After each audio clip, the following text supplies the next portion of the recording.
Do you know what happens after your funeral?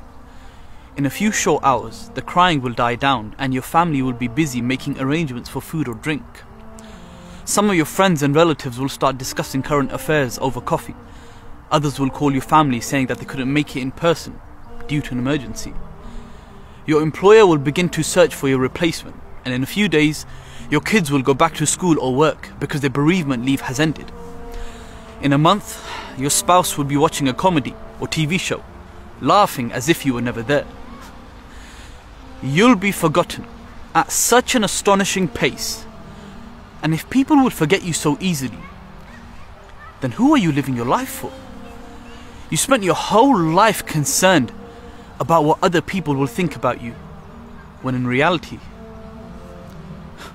nobody even cares. So live your life to please your Creator, because He's the one you're going back to.